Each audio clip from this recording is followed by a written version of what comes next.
అందరికీ మరణాత. మోసే సుఖోపవాస 40 దిన ధ్యానం బట్టి 27 దిన ధ్యాన శక్తిని ప్రభు మనందరికీ అనుగ్రహించును గాక. మోసే సుఖోపవాసంలో 27వ దినము మన ఆత్మీయ తండ్రి దేవదాసయ్య గారు మనకిచ్చిన అంశము మోషే చేసిన ఉపవాసము అన్న అంశాన్ని మనం ఈరోజు ప్రభు కృపను బట్టి ధ్యానం చేసుకోబోతున్నాం. వాక్యము కొరకు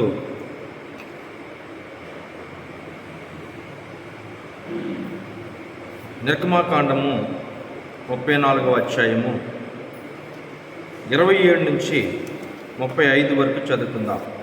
నిర్గమాకాండము 34వ అధ్యాయము 27 నుండి 35 వచనాలు. మరియు యెహోవా మోషేతో ఇట్లనెను, ఆజ్ఞలను రాసుకొనుము. ఎలయనగా ఈ వాక్యమును బట్టి నేను నీతోను ఇశ్రాయేలుతోను నిబంధన చేసి ఉన్నాను. అతడు 40 రెయ్యింపగలు యెహోవాతో కూడా అక్కడ ఉండెను. అతను భోజనం చేయలేదు, నీళ్లు తాగలేదు. అంతలో ఆయన ఆ నిబంధన వాక్యములను అనగా 10 ఆజ్ఞలను ఆ పలకల మీద రాసెను. మోషే సీనాయి కొండ దిగుచుండగా శాసనము గల ఆ 2 పలకలు మోషే చేతిలో ఉండెను. అతడు ఆ కొండ దిగుచుండగా ఆయన అతనితో మాట్లాడుచున్నప్పుడు తన ముఖ చర్మం ప్రకాశించిన సంగతి మోషేకు తెలిసి ఉండలేదు. అప్పుడును ఇశ్రాయేలీలందరూ మోషేను చూసినప్పుడు అతని ముఖ చర్మము ప్రకాశించిన కనుక వారు అతని సమీపింపవెరచిరి. మోషే వారిని పిలిచినప్పుడు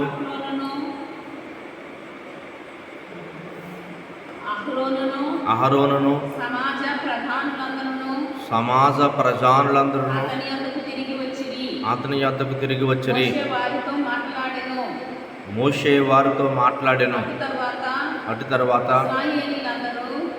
ఇశ్రాయేలీలందరూ సమీపింపక సీనాయి కొండ మీద యెహోవా తనతో చెప్పినది యావత్తును వారికి ఆజ్ఞాపించెను. మోషే వారితో మాటలు చెప్పుట చాలించి తన ముఖం మీద ముసుగు వేసుకున్నాను. ఆయనను మోషే యెహోవాతో మాట్లాడుటకు ఆయన సన్నిధి ప్రవేశించిన మొదలుకొని అతడు వెలుపల వచ్చే వరకు ఆ ముసుగు తీసివేసెను. అతడు వెలుపలికి వచ్చి తమకు ఆజ్ఞాపించిన దాన్ని ఇశ్రాయేలులతో చెప్పెను. మోషే ముఖ చర్మము ప్రకాశింపగా ఇశ్రాయేలీలు మోషే ముఖము చూసిరి. మోషే ఆయనతో మాట్లాడ లోపలికి వెళ్ళే వరకు ఆ ముఖం మీద ముసుగు వేసుకొనెను. ప్రార్థన చేసుకుందాం.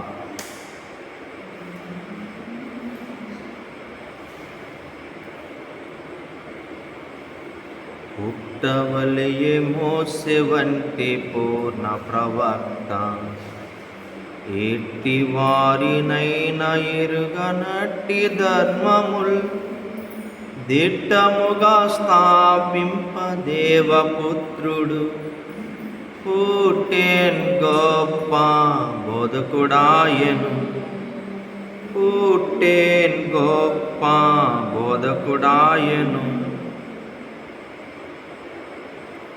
మహాపరిశుద్ధుడైన మా తండ్రి,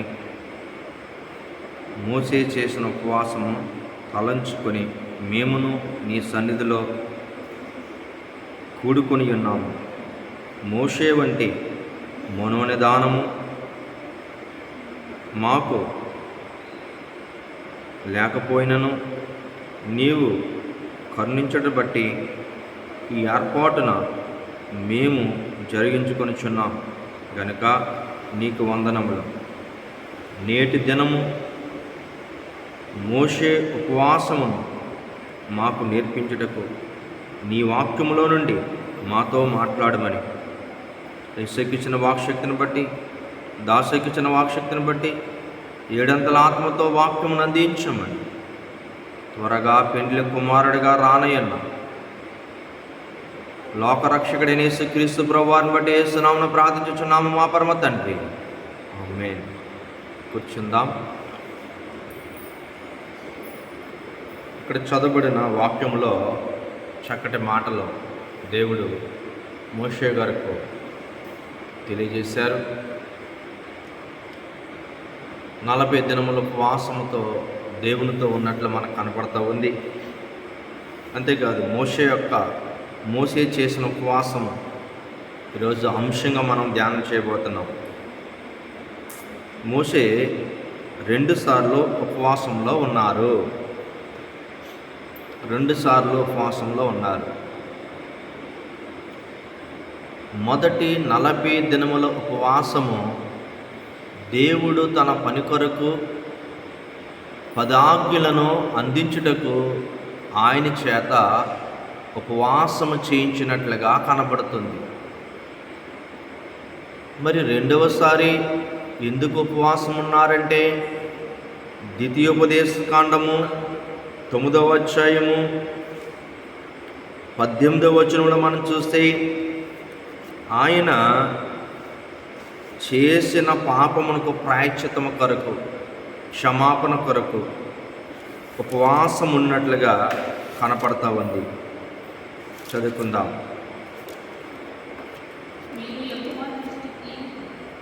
మీరు యెహోవా దృష్టికి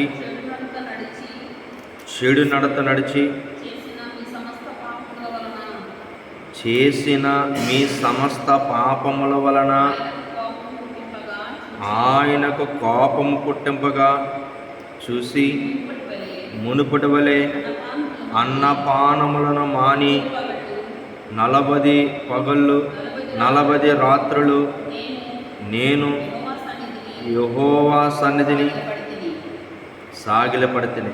ఎలయనగా మిమ్ము నశింప చేయవలని పాపపడిన యెహోవా కోపోద్రేకమును చూసి భయపడితిని. ఆ కాలమందును యెహోవా నా మనవి ఆలకించను, మరియు యెహోవా అహరోనును నశింపచేటుకును అతని మీద బహుగా కోపపడగా నేను అహరోనికైనను అప్పుడే బ్రతిమాలుకుంటుని. ఇక్కడ మనం చూస్తే ఉపవాసములు చేయడాన్ని బట్టట మరి చక్కటి మాట మనకు కనపడుతుంది మోషే గారి జీవితంలో. ఆయన ఇంచుమించు 80 సంవత్సరాల వయసులో ఉన్నారు. ఉపవాసం అనగా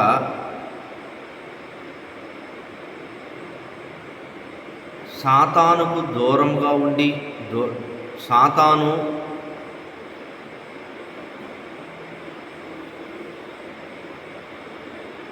దూరముగా ఉంటాడు, దేవునితో సహవాసము కలిగించుటకు ఈ ఉపవాసం. దేవునితో సహవాసము తెలియచేయటకు ఈ ఉపవాసము. ఉపవాసం అంటేనే మనిషి నుండి దూరముగా అపవాది వెళ్ళిపోతాడట. ఎందుకంటే దేవుడు చెయ్యవద్దన్నా చెయ్యి పనిడాన్ని బట్టి, తినవద్దన్నా తినడాన్ని బట్టి వచ్చినదే ఈ ఎడబాటు. ఈ ఎడబాటును సరిచేయడానికే ఆది దంపతులైన ఆదాము తిండిపోతులుగా ఉండడాన్ని బట్టి, ఆహారానికి ప్రాధాన్యత ఇవ్వడాన్ని బట్టి ఈరోజు మనము ఇక్కడ చూస్తున్నాం. ఉపవాసం అంటే నేను తినను,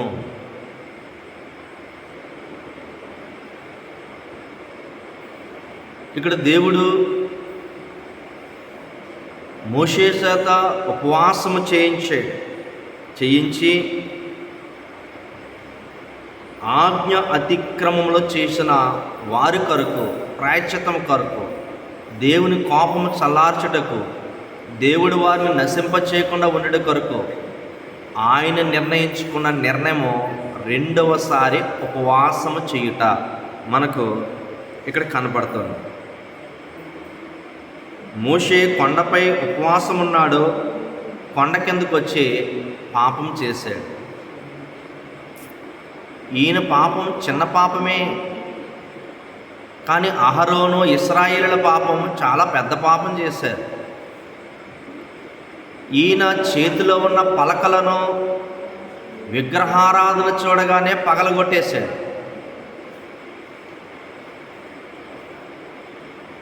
పదాజ్ఞల్లో ఉన్న ఆజ్ఞలను పగలగొట్టినట్టుగా కనపడుతుంది. ఈయన పలకలు పగలగొడితే ఇశ్రాయేలులు అహరోను ఆజ్ఞల్నే పగలగొట్టారు. కొండపై నుండి కిందకి రాకుండానే ఆజ్ఞలు పగిలిపోయినాయి. గనుక ఈ ఆజ్ఞ అతిక్రమం కొరకు ఈ ఉపవాసం ఉంటారు 40 దినములు 40 రాత్రులు పగలని అక్కడ మనం చూసినట్టు కనపడుతుంది. మోషే ఇశ్రాయేల్ ఏర్పాట్లో ఉన్నప్పటికీ విగ్రహారాధన ఇంట్లో అనగా ఫరో ఇంట్లో 40 సంవత్సరములు ఉన్నారు. అన్నపానములు పుచ్చుకున్నారు. అక్కడే సకల విద్యలను నేర్చుకున్నారు. ఏర్పాట్లో ఉన్నప్పటికీ విగ్రహారాధన ఇంట్లో ఉండి ఆయన ఎంతో శ్రమపడ్డారు. అలాగే విగ్రహారాధకుడైన యాజకుడి ఇంట్లో ఒక మందని మేపడానికి కాపరగా ఉన్నాడు. ఇది ఒక పూజారి గారి ఇంట్లో పని చేయుట, అది కూడా మహాశ్రమే దేవుని ఏర్పాట్లో ఉండి. ఈ పనులు బట్టి నలిగిపోయి చివరకు దేవుని పని చేయడానికి గొప్ప సాధనముగా తయారయ్యాడు.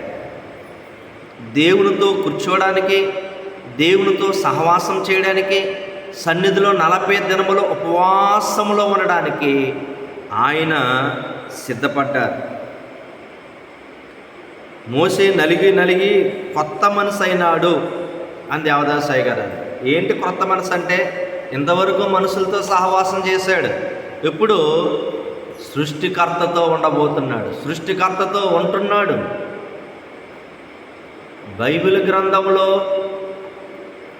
ఉపవాసం చేసేవారు చాలామంది ఉన్నారు, కానీ 3 మాత్రమే గొప్ప ఉపవాసములు చేశారు. మోషే గొప్ప ఉపవాసం అని మనోనిదానంతో ఉంది. రెండోవారు ఏలియా గారు, ఈయన కూడా గొప్ప ఉపవాసమే చేశాడు. 40 రోజుల ప్రయాణంలో ఉన్నారు ఆయన. ఏ తలంపు వచ్చినా ఖాళీ బూడిదైపోతారు. అయినా సరే 40 దినాల ఉపవాసంలో ఎంతో సంతోషంగా ఉల్లాసంగా వీరు ఉపవాసములు చేశారు. తర్వాత 3వ ఉపవాసం యేసుక్రీస్తు ప్రభువారు చేశారు.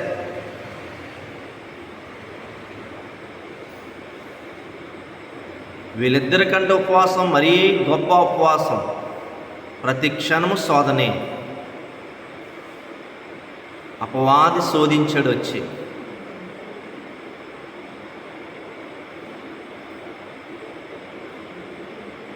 ఆయన ఉపవాసంలో సాతాను ఆయన బాగా శోధించింది. శోధన సహించారు. అలాగే ఈ 2 రకాలైన శ్రమలు బట్టి నలిగిపోయి గొప్ప పనికి తయారయ్యాడు. ఆ గొప్ప పని దేవుని సన్నిధిలో కూర్చోవటం. అన్ని భాగ్యముల కంటే ఈ భాగ్యమే చాలా బాగుంది. 40 దినములు ఫరో ఇంట్లో విగ్రహారాధకుల మధ్య, 40 సంవత్సరాలు ఒక యాజకుడి ఇంట్లో మందన కాస్తూ 40 సంవత్సరాలు ఆ పని ఈ పని నలిగిపోయాడు. ఇప్పుడు క్రొత్త మనిషి అయ్యాడు. క్రొత్త మనిషి అయి ఆ పరలోకమున్న మహాదేవునితో కూర్చోవటం. ఆయన అనుకున్నాడట, ఇది చాలా గొప్ప భాగ్యం. అందుకే రెండోసారి నేనే 40 దినాలు ఉపవాసం చేస్తాను అని చెప్పాడు. మొదటిసారి ఆయనకి తెలియకుండా చేశాడు. రెండోసారి నేను ఉపవాసం ఉంటాను, దేవునితో సహవాసం. ఎందుకంటే ఉపవాసం ఉన్నప్పుడంట ఆయన ప్రకాశించాడు,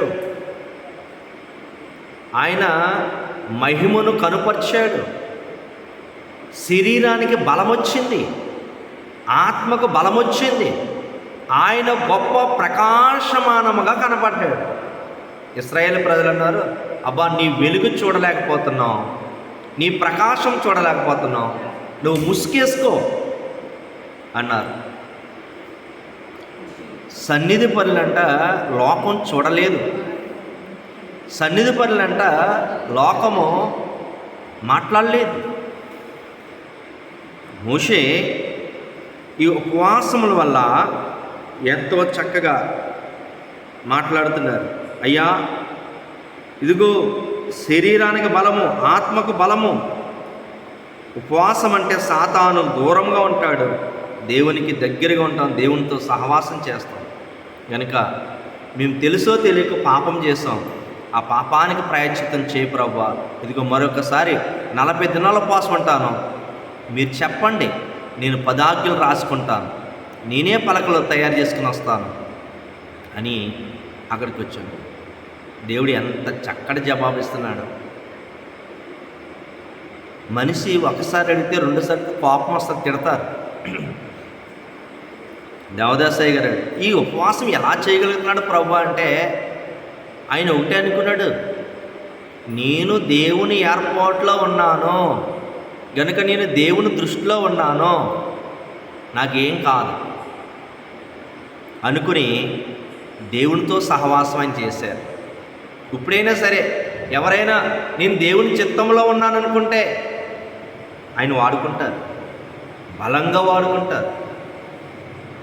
నిన్న పాఠంలో చెప్పాం, యోహాను సువార్త 15 యేసు ప్రభు, నేను మిమ్మల్ని ఏర్పాటు చేసుకున్నాను, మీరు ఫలించుటకు, బహుగా ఫలించుటకు, నా స్నేహితులుగా ఉండటకు నేను మిమ్మల్ని ఏర్పాటు చేసుకున్నాను అని ఆయన చెప్తున్నట్టు మనకు కనపడుతుంది. కనుక మనము చూస్తే మత్తయి సువార్త 7:21 ఉంది, దేవుని చిత్తము జరిగించేవారై ఉండాలి. మోషే దేవుని చిత్తము జరిగించేవాడు అన్నాడు. ప్రభు అంటాడు, పరలోకం వెళ్ళేవారు ఎలా ఉండాలట, దేవుని చిత్తం నెరవేర్చేవారు ఉండాలి. ప్రభా ప్రభా ప్రభా అనేవాడు పరలోకం వెళ్ళగాని నా తండ్రి చిత్తం నెరవేర్చిన వాడే పరలోకం వెళ్తాడు. ఇక్కడ మోషే ఈ 40 దినాల ఉపవాసము దేవుని పని కొరకు, దేవుని చిత్తము కొరకు. అలాగే యాకోబు రాసిన పత్రిక 1:25 ఉంటుంది, దేవుని క్రియలు చేయగలిగాడు. ఈరోజు దేవుడు చెప్పింది చెప్పినట్లు చేయగలిగాడు. అపోస్తలుల గారు 5:29 ఉంటే దేవునికి మానవులకి విధేయుడైన వాడు కావాలి. దేవునికి విధేయుడిగా ఉండాలి, మానవులకి విధేయులుగా ఉండాలి. ఒకప్పుడు మోషే మాట వినకపోతే చంపి పాతేశాడు. ఇప్పుడు మానవులకు విధేయులుగా ఉన్నాడు, దేవునికి మహావిధేయుడిగా ఉన్నాడు. హెబ్రీయులకు రాసిన పత్రిక 5వ అధ్యాయం 8, 9 చూసుకుంటే, దేవునికి విధేయుడుట బట్టి విధేయులున్న వారందరిని కూడా నిత్య రక్షించుటకు కారకుడాయను. యేసుక్రీస్తు ప్రభు వారికి ఇప్పుడు ఇశ్రాయేలుకు నిత్య రక్షణకు కారకుడయ్యాడు. నిత్య రక్షణకు ఇశ్రాయేలు ప్రజలందరికీ కూడా నిత్య కారకుడయ్యాడు. నిత్య రక్షణ కొరకు కారకుడు. ఉపవాసంలో అంటున్నాడు ఆయన, ప్రభువా క్షమించు, శిక్షించుకో, నశించిపోతారు వారు. ప్రభువా కోపగించుకో, మేము చేసిన తప్పే అయినప్పటికీ క్షమించు. అక్కడ అంటాడు, నా పేరు మీరు జీవగ్రంథంలో రాశారు, నేను చూశాను గనుక నా పేరు కొట్టేయండి జీవగ్రంథం నుంచి. ఎందుకంటే వీళ్ళని క్షమించకపోతే ఎందుకు? వీళ్ళ కష్టపడి తీసుకొచ్చింది వీళ్ళని నశింప చేయడానిక? దేవునితో ఎంత సనువుతో మాట్లాడుతున్నాడు. పాపం వల్ల మరణించవలసిన వారు ఈరోజు వారందరి పక్షాన క్షమాపణ కొరకు 40 దినముల ఉపవాసం ఉన్నారు. ఎస్తేరు కూడా తన జాతిని రక్షించుకోవడానికి 3 దినాల ఉపవాసం ఉంది. ఈరోజు ఉపవాసము దేవునితో సహవాసం చేసి, ప్రభువా ఇక నుంచి నేను ఆజ్ఞాతిక్రమలను నీ సహవాసంలోనే ఉంటాను, నీ సన్నిధిలోనే ఉంటాను, నీతోనే నేను ఉంటాను. మోషే 40 దినములు నేను అన్నపానం పుచ్చుకోకుండా నీ సన్నిధికి వస్తాను, నీతో ఉంటాను, వీళ్ళందరినీ క్షమించు అని అక్కడ బ్రతిమాలుకున్నట్టుగా కనపడుతుంది. నిత్య రక్షక కారకుడయ్యాడు. అలాగే రోమ 6, 17, 18 చూసుకుంటే, మానవ సిద్ధాంతాలకే కాక దేవుని సిద్ధాంతాలకు కూడా లోబడి ఉన్నవాడు. మోషే గారు ఎటువంటి వాడంటే అందరికీ లోబడ్డాడు. ఫరో ఇంట్లో 40 సంవత్సరాలు, ఈత్రో ఒక విగ్రహారాధకుడు యాజకుడు ఇంట్లో 40 సంవత్సరాలు మందని కాచి ఎంతగా లోబడ్డాడు.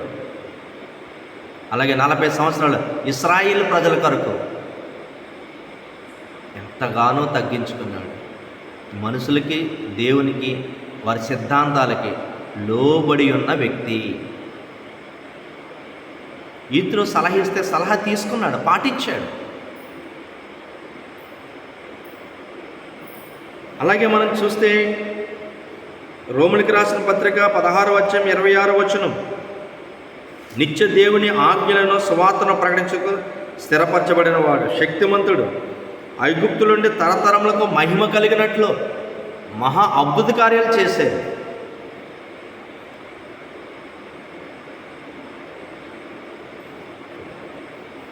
ఈరోజు ప్రపంచ దేశంలో ఇప్పటికీ దేవుని మహిమ రావడానికి ఆ ఎర్ర సముద్రంలో వారు చేసిన అద్భుతాల్లో ఇప్పటికీ చరిత్రలు అలాగా దేవుని మహిమ కొరకు నిలబడిపోయినాయి. దేవుని మహిమ ఇప్పటికీ జరుగుతుంది. ఈరోజు 40 దినముల ఉపవాస ధ్యానంలో ఈరోజు ఎంతగా మనం మహిమపరుస్తున్నాం. మోషే దేవుని మహిమ కొరకు, నిత్య స్వార్థ కొరకు ఆ మహాపట్నం, ఆ ఈజిప్ట్ దేశం ఎంత గొప్ప ఘనమైన మహిమను తీసుకొచ్చారు. అలాగే చివరిగా నిర్గమాకాండ 24:7 వచనంలో చూస్తే, యెహోవా చెప్పినవన్నీ చేయుటకు మేము విధేయులై ఉన్నాము. నిబంధన గ్రంథం బట్టి మేమందరం కూడా నీ చిత్తమే జరిగిస్తాం. ఈరోజు ఈ ఉపవాసము దేవుని సహవాసము కొరకు ఆయన ఉన్నారు గనుక చేసిన చిన్న పొరపాటు కొరకు, ఆ పొరపాటులో నశింపవలసిన ఇశ్రాయేలు ప్రజలను, అహరోనును, వీరందరినీ కూడా క్షమించమని వేడుకొనుటకు 40 దినములు ఆయన ఉపవాసం ఉండి లక్షలాది కుటుంబాల్ని రక్షించాడు. యాజకుని రక్షించాడు, అందరినీ రక్షించాడు. ఈరోజు ఉపవాసమే కదా అనుకుంటున్నాం. ఉపవాస ప్రార్థన మనకు, మన కుటుంబాలకి గొప్ప ఆశీర్వాదం. దేవుని సహవాసంలో నడిపించే గొప్ప అసాధ్యమైన కార్యాన్ని సాధ్యం చేయగలిగాడు. వారి నశింపచేయవలసిన సమయాన్ని ఆసనమైనప్పుడు ఆయన ఏర్పాటు చేసిపడి ఉపవాసం చేసి వారందరికీ కూడా ఈరోజు నిత్యరక్షణకు కారకుడిగా ఉన్నాడు. కనుక మోసే చేసిన ఉపవాసం మనోనిదానంతో తన మనవలన్నీ కూడా నెరవేర్చాడు. ఈరోజు ఆ ఉపవాసం చాలా కష్టమైంది. అయినప్పటికీ వృద్ధాప్యంలో ఉపవాసాన్ని బట్టి ఈరోజు ప్రకాశించగలుగుతాం. ఉపవాసాన్ని బట్టి శరీరముకు బలము, ఉపవాసాన్ని బట్టి ఆత్మకు బలము అని ఆ మహాపరలోకంలో ఉన్న దేవదేవునితో ఇదే గొప్ప సహవాసం, ఇదే గొప్ప సన్నిధి భాగ్యం. ఈ భాగ్యం కంటే మరొక భాగ్యం లేదని ఉపవాసం కొరకు ఎంతో గొప్ప అనుభవంగా ఆయన ఈరోజు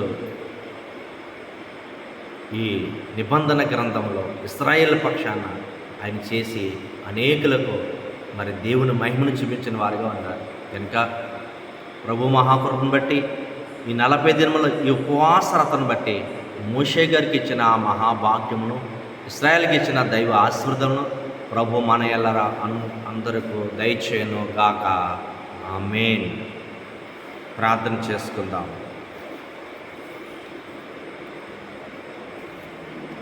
బైబిల్ మిషను చాటండి విశ్వాసులారా, ఆ భారమంతా మనదేనండి విశ్వాసులారా, ఆ మర్మము పూర్తిగా విప్పండి విశ్వాసులారా. రాత్రింపగల్లో రక్షణ సువార్త, రాత్రింపగల్లో రాకడ స్తుతులు, రాత్రింపగల్లో ఉపవాసములే పరిశుద్ధులతో సావాసమని బైబిల్ మిషను చాటండి విశ్వాసులారా, ఆ భారమంతా మనదేనండి, ఆ మర్మము పూర్తిగా విప్పండి విశ్వాసులారా. ప్రార్థన చేసుకుందాం. మహాపరిశుద్ధుడైన మా తండ్రి, మోషే గారు ప్రకాశించారు. మోషే గారు శరీరం బలమొచ్చింది, ఆత్మకు బలమొచ్చింది అని గొప్ప విషయాల్ని మాకు తండ్రి ప్రభా తెలియజేశాం. ఇదిగో మొదట 40 దినములు ప్రభువు చేయించారు.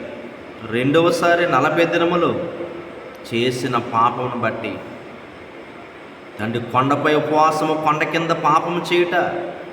ప్రభా, ఈయన పగలగొడితే ఇశ్రాయేలు యాజకుడు తండ్రి ఆజ్ఞల్నే పగలగొట్టి ఆ మహాపాపాన్ని ప్రాయశ్చితం చేయడానికి, క్షమాపణ కోరుటకు మరి ఒక 40 దినముల అన్నపానములు మాని తండ్రి 10 ఆజ్ఞలు అందుకొని ఈ లోకానికి గొప్ప ఆశీర్వాదాలను తండ్రి ప్రభా, ఈయన ఉపవాసాన్ని బట్టి ఆ మహిమను తండ్రి ప్రభా, అన్ని భాగ్యముల కంటే గొప్ప భాగ్యం నీ సన్నిధిలో కూర్చుండే భాగ్యము తండ్రి మోషే వలె ప్రకాశించినట్టుగా, మోషే శరీరానికి ఇచ్చిన బలమును, మోషే గారి శరీరానికి ఇచ్చిన ఆత్మ బలమును, ఆత్మీయ స్థితిని ఇదిగో విన్న వాక్యాన్ని బట్టి మా అందరికీ వినికిడిలో ఫలింపచేసి తండ్రి ప్రభా, మమ్మల్ని అందరినీ మోసే ఉపవాస శక్తులను అనుగ్రహించమని త్వరగా పెండ్లి కుమారుడిగా రాని యేసుక్రీస్తు ప్రభువుని బట్టి యేసు నామమున ప్రార్థించుచున్నాం మా పరమ తండ్రి.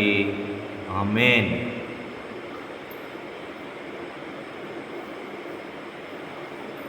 మోసే ప్రార్థించగా